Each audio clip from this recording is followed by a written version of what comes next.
नमस्कार दोस्तों, स्वागत है इस दिव्य कथा यात्रा में, जहां आज हम जानने जा रहे हैं उस रहस्य को जिसने कभी पूरे आर्यावर्त को हिला दिया था।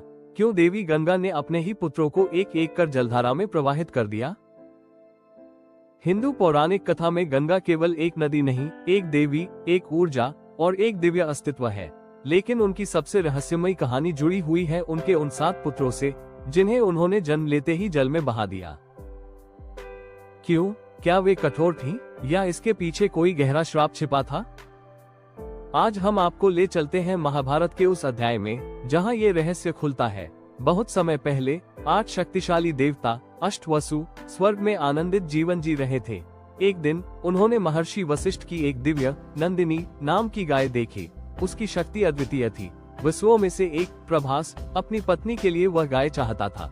लालच में अंधे होकर सभी वसुओं ने मिलकर नंदिनी को चुराने की योजना बनाई, लेकिन महर्षि वशिष्ठ ने ये देखा।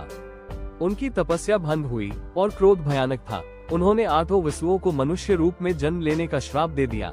देवत्व छिन जाना, मानो आकाश से गिर जाना। वसु डर गए और माफी मांगी।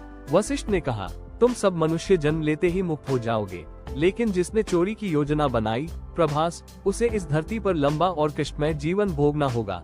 यही प्रभास बाद में भीष्म बनता है। वसु अपने श्राप से मुक्ति चाहते थे। उन्होंने स्वर्ग की पवित्र शक्ति गंगा देवी से प्रार्थना की, हे देवी, हमें मनुष्य रूप में जन्म दीजिए और जन्म लेते ही जल में लौटा दीजिए, ताकि हम श्राप से मुक्त हो सके।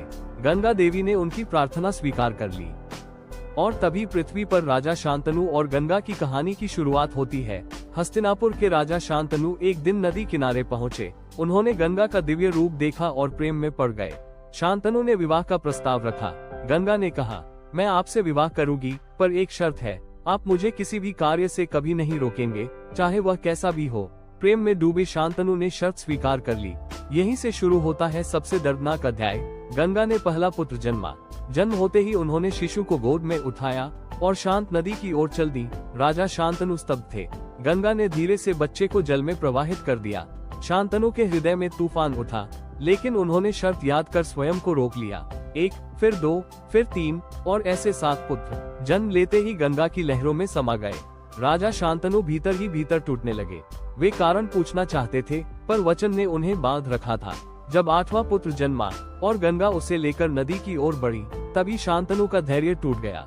उन्होंने पुकारा, गंगा, ये क्रूरता क्यों? यह मेरा पुत्र है।